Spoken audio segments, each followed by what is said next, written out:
Assalamualaikum warahmatullahi wabarakatuh.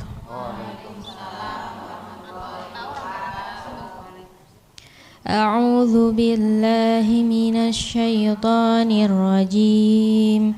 Bismillahirrahmanirrahim. Wala udillannahum wala umanniyannahum wala amurannahum falayubtikunna adhanal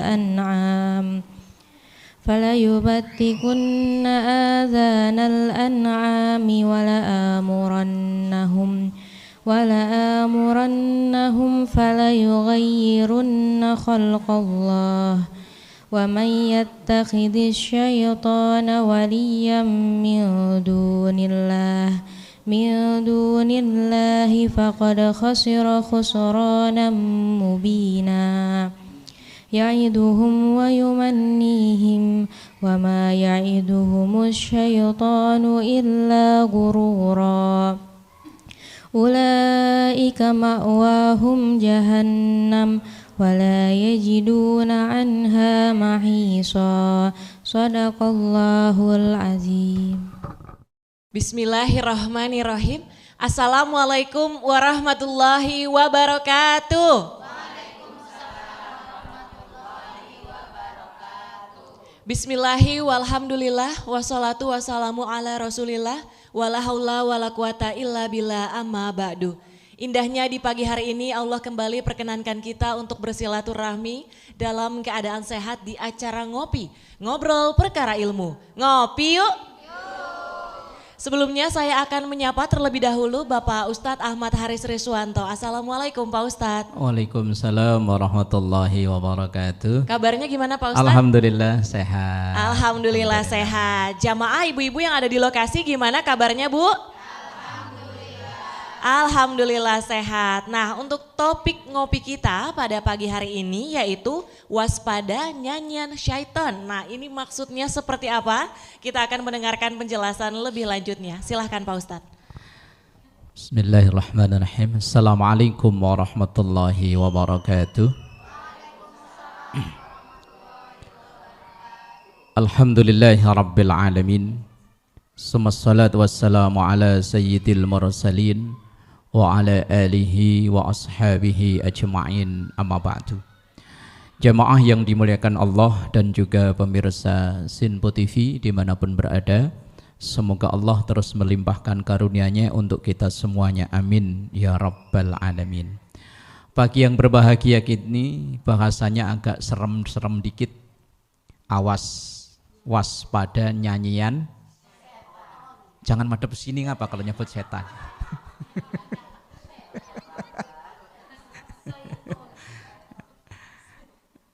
Memang setan bisa nyanyi ya? Oh bisa. Ini berawal dari ketika Allah menciptakan Nabi Allah Adam alaihissalam dan kemudian dipertemukan antara Nabi Allah Adam, malaikat dan iblis.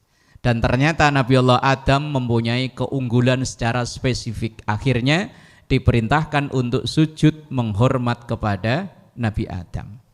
Iya benar. Lah kemudian ketika sujud ini fasajadu, semuanya sujud illa iblis, kecuali iblis. Lah iblis ini nenek moyangnya atau kakek moyangnya awalnya setan itu. Aba wastakbara wa kana minal kafirin. Ia enggan, menolak, bahkan ia menyombongkan diri. Dengan menyombongkan ana khairum minhu khalaqtani min nar wa khalaqtahu min tin. Ngapain saya harus ngormat pada Nabi Adam? Wong saya lebih terhormat. Saya diciptakan dari api, sementara Adam diciptakan dari tanah. Karena pembangkangan iblis inilah kemudian Allah mengusir iblis.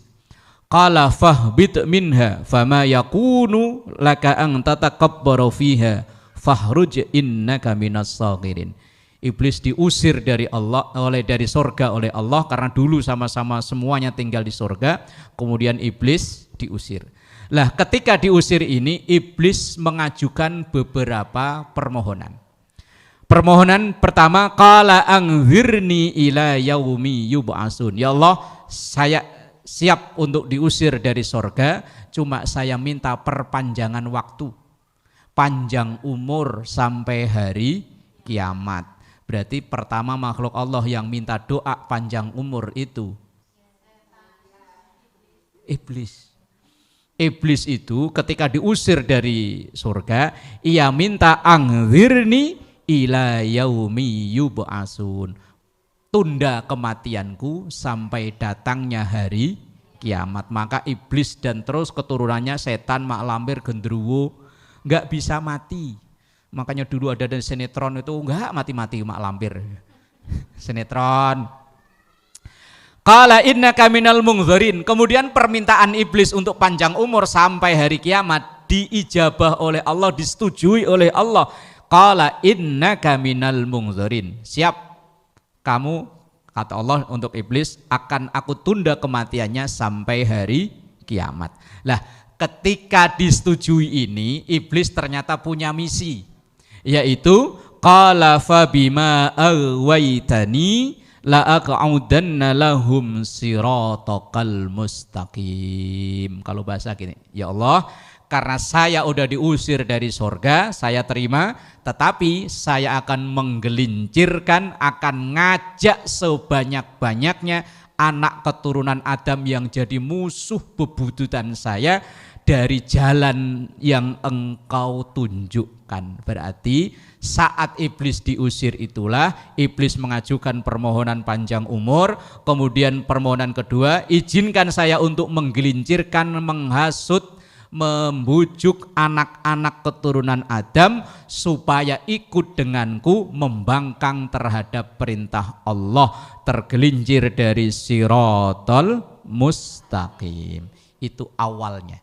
Sampai sekarang iblis akan terus berusaha, mati-matian dia nggak pernah istirahat, nggak pernah capek, nggak pernah kapok untuk terus berjuang, ngajak kita ini untuk jadi anak buahnya. Mau? Bilangnya nggak mau, tapi ternyata kadang ya sering ngikutin apa kata. Mulutnya sih semuanya nggak ada yang mau. Jangankan kita orang yang dalam tanda kutip rajin ibadah, orang yang lagi mabuk aja tanyain tuh. Nggak mau, jadi temennya nggak mau. Ngomongnya, tapi kenyataannya ya mau. Lah kemudian kata iblis, "Tsumma la'atiyannahum min baini aydihim wa min khalfihim wa an aymanihim wa an syama'ilihim." Saya akan mencari cara untuk menggelincirkan anak keturunan Adam dari depan, dari belakang, dari kanan, dari kiri, semua penjuru, nggak ada yang terbebas dari gangguan. Jangan madep sini, saya tanya, madep sono.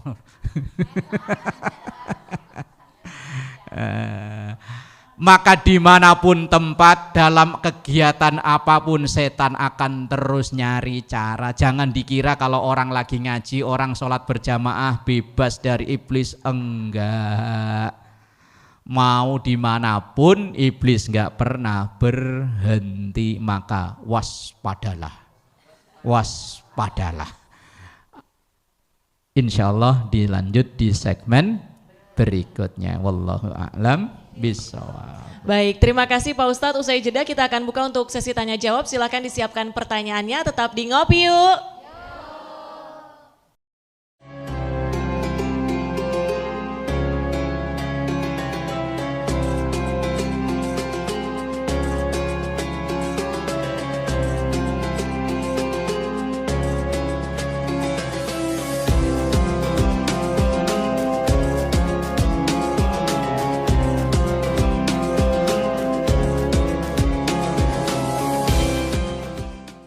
Pemirsa Sinpo TV dimanapun berada, kita masih dalam acara Ngopi, ngobrol perkara ilmu. Ngopi yuk. Sebelum kita lanjut pembahasan terkait topik kita yaitu waspada nyanyian syaiton, akan terlebih dahulu dibuka untuk sesi tanya jawab untuk dua orang penanya. Silahkan sebutkan nama dan juga pertanyaannya. Assalamualaikum warahmatullahi wabarakatuh. Waalaikumsalam warahmatullahi wabarakatuh. Saya Ibu Kesia mau bertanya Pak Ustadz. Monggo. Bagaimana cara mengetahui godaan setan? Mohon penjelasannya. Terima kasih. Wassalamualaikum warahmatullahi wabarakatuh. Waalaikumsalam warahmatullahi wabarakatuh. Bismillahirrahmanirrahim. Assalamualaikum warahmatullahi wabarakatuh. Waalaikumsalam warahmatullahi wabarakatuh. Nama saya Siti Zubaidah. Izin tanya Pak Ustadz, bagaimana cara membentengi diri dari godaan setan? Wassalamualaikum warahmatullahi wabarakatuh. Waalaikumsalam warahmatullahi wabarakatuh. Sudah ada 2 pertanyaan Pak Ustadz. Yang pertama, bagaimana cara mengetahui godaan syaitan, dan yang kedua, gimana caranya membentengi diri dari godaan syaitan tersebut? Silahkan. Baik, jamaah yang dimuliakan Allah dan juga pemirsa Sinfo TV dimanapun berada. Yang pertama, bagaimana cara mengetahui godaan setan atau nyanyian setan? Ada jawabannya pakai lagu, Bu ya. Biar lagu tapi kan mengandung nasihat. Nah, bila tersirat di hatimu ingin berjudi, itu nyanyian. Kok kalau ngomong setan kok semangat ya? Bila tersirat di hatimu ingin mencuri, nyanyian. Gampangnya begini, Bu. Ketika dalam hati ini terbersit untuk melakukan hal-hal yang tidak baik, itulah nyanyian. Biasanya ibu hari Senin jam 1 berangkat ngaji, tiba-tiba nggak usah ngaji, yang kemarin aja belum diamalin, itu nyanyian. Biasanya ibu kalau berangkat keluar ada Pak Ogah di perapatan kok ngasih, lah tiba-tiba nggak usah dikasih, orangnya kayak begitu, itu berarti. Pokoknya kalau terbersit dalam hati untuk melakukan hal-hal yang tidak baik, itulah. Lah itu bisa nginggapi siapa saja loh. Siapa saja bisa kena itu. Siapa saja. Umpama kita yang sudah istiqomah melakukan hal-hal baik, kok tiba-tiba hari itu pengen libur, pengen berhenti. Nah itu berarti ada nyanyian. Gampang. Sebetulnya untuk mendeteksi itu gampang. Asal diri kita, badan kita diajak berbuat baik, kok abot berat berarti dikekepin.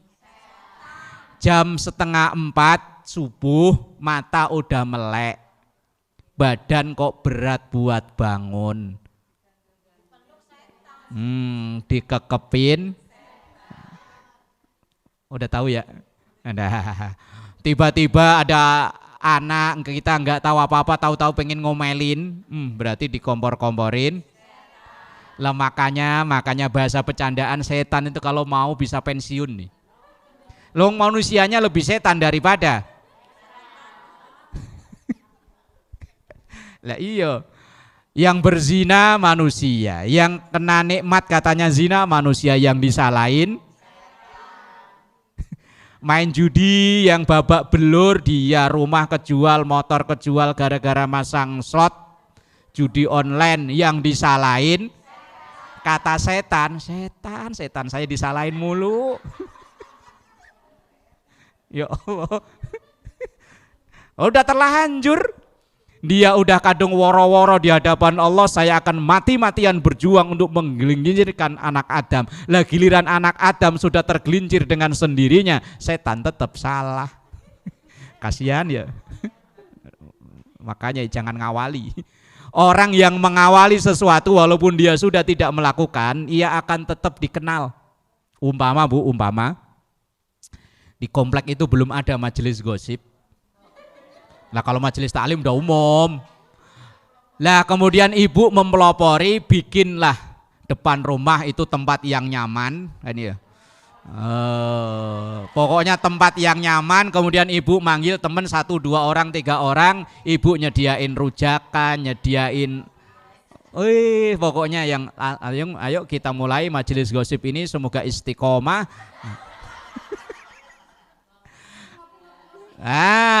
Walaupun nanti suatu saat ibu udah berhenti, kalau perlu rumah udah dijual, udah pindah tempat, asal ada orang ngomong, itu biang gosip sumbernya di situ tuh. Siapa situ yang awal itu? Masih kenakan dia? Masih. Walaupun dia udah pindah. Maka man sanna sunnatan sayyi'atan falahu wizruha wa wizru man amila biha. Seseorang yang mengawali satu kejahatan walaupun dia udah nggak ada, kejahatan setiap dilakukan orang maka dia akan dapat transferannya. Iblis itu tadi, setan itu tadi, dia awalnya ngomong sama Allah, saya akan menggelincirkan, itu awalnya. Sampai sekarang nih, asal ada orang mau berbuat jahat atau sudah berbuat jahat, ketika ditanya, saya terbujuk. Kenceng amat ngomong setan. Ya Allah, makanya kalau bisa itu setan mau ngujuin pengunduran diri ini. Udah babak belur setan pokoknya. Yo, aduh ya Allah. Setan. Itu baru pertanyaan pertama ya. Pertanyaan kedua belum ya? Ya pertanyaan kedua kalau nanti waktu ya nanti di segmen berikutnya. Nah, untuk mengetahui itu ya kita cukup tadi mungkin di episode-episode sebelumnya pernah sampaikan istafti qalbaka, tanyalah hatimu yang paling mendalam. Kalau dalam hatimu yang paling mendalam kok menyuruh kepada keburukan, berarti hati kita sudah teracuni oleh kok semangat ini. Padahal dalam hati ini yang paling dalam itu tempatnya kebaikan. Tapi kok tadi udah bercampur keinginan-keinginan walaupun belum terrealisasi dalam perbuatan loh ya. Baru keinginan berarti ini udah dikotori. Nah, apal. Nah, itulah yang disebut dengan nyanyian setan. Maka waspadalah. Dia nggak pernah istirahat, nggak pernah berhenti, nggak pernah capek. Lah sementara kita sering berhenti, sering capek, sering kapok, setan nggak pernah. Ada sifat setan yang lumayan bisa ditiru seharusnya. Setan itu nggak pernah menyerah. Setan itu selalu semangat. Nah itulah kita kadang nyerah, kadang nggak semangat. Ngaji asal capek dikit, ada nyerah, Anda nyerah. Udah situ aja. Nah, maka jamaah yang dimuliakan Allah, karena nyanyian setan, gangguan setan itu akan terus datang kepada kita, maka kita perlu punya benteng, perlu punya senjata, punya tameng untuk ngelawan mereka. Lah bentengnya, tamengnya, senjata untuk ngelawan mereka itu apa? Insya Allah di segmen berikutnya. Wallahu a'lam bisawab. Terima kasih Pak Ustadz. Untuk pertanyaan kedua nanti akan dijawab usai jeda. Tetap di Ngopi Yuk.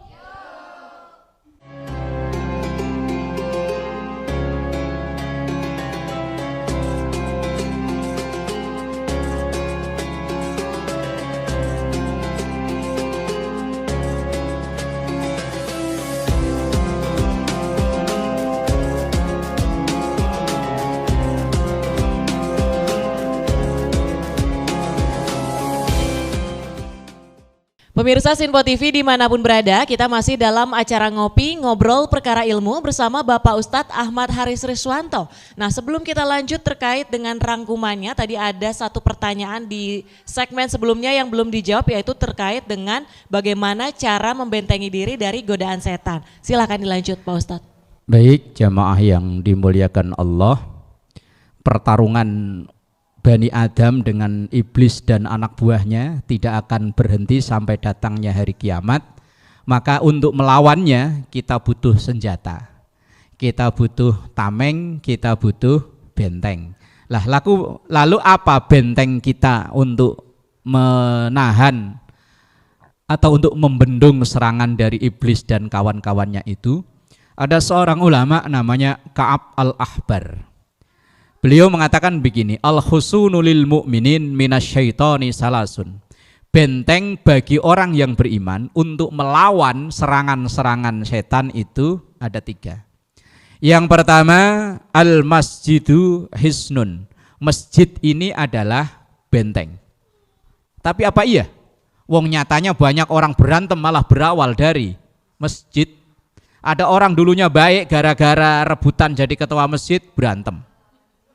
Rebutan jadi ketua majelis taklim berantem. Lah kok awalnya malah dari masjid? Wow, berarti bentengnya udah jebol. Lah iya kan? Lah, masjid ini akan bisa menjadi benteng kalau masjid ini bisa kita gunakan sesuai dengan benar-benar fungsinya apa. Ya, di masjid itu adalah untuk yang ini termasuk benteng yang kedua, zikrullah, menyebut nama Allah. Lah, terkadang kita menganalogikan kalau setan itu adanya di pohon yang gede, di tempat-tempat sepi, rumah kosong. Enggak. Setan itu sekarang demennya itu di mall, di masjid, di majelis taklim. Kalau setan zaman dulu memang di pohon beringin yang gede-gede, demennya di situ. Dulu setan milenial sekarang itu dia demennya itu malah kadang di kantong. Nih. Nih. Loh, ini bisa jadi setan ini. Loh. Ini bisa menyebabkan suami istri cerai yo gara-gara ini. Anak bisa ngelawan orang tua yo gara-gara ini. Lah, perceraian lawan anak ke orang tua itu kan karena setan. Setannya ada di sini. Makanya setan sekarang itu di tempat-tempat sepi udah bener-bener sepi. Udah nggak ada. Pindah ke mall, ke tempat-tempat hiburan, ke masjid, ke majelis taklim, situ.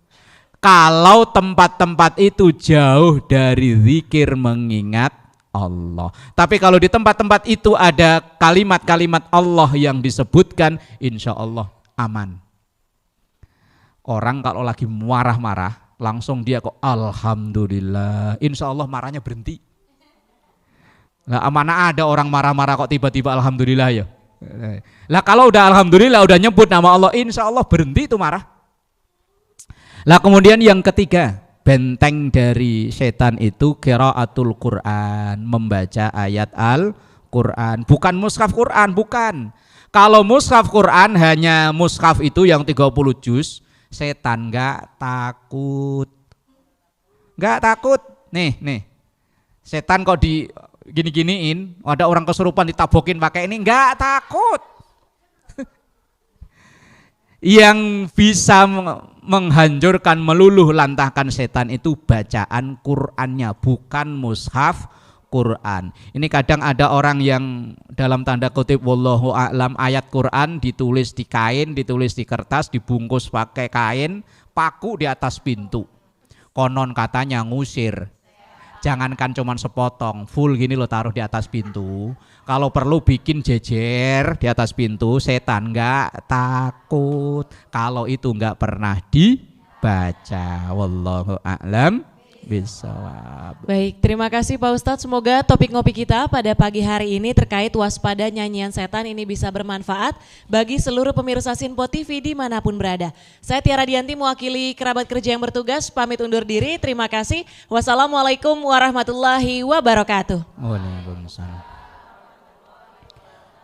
Nastaghfirullahaladzim laqal ma'bud ya dzal jalali wal ikram. Bismillahirrahmanirrahim. Alhamdulillahi rabbil alamin. Allahumma salli ala sayyidina Muhammad wa ala ali sayyidina Muhammad. Rabbana zalamna anfusana wa illam taghfir lana wa tarhamna lanakunanna minal khasirin. Rabbana atina fid dunya hasanah wa fil akhirati hasanah wa qina adzabannar. Sallallahu ala sayyidina Muhammad wa ala alihi wa sahbihi wa sallam. Walhamdulillahi rabbil alamin. Wassalamualaikum warahmatullahi wabarakatuh. Astaghfirullah Rabbal baraya. Astaghfirullah minal khataya. Astaghfirullah Rabbal baraya. Astaghfirullah minal khataya.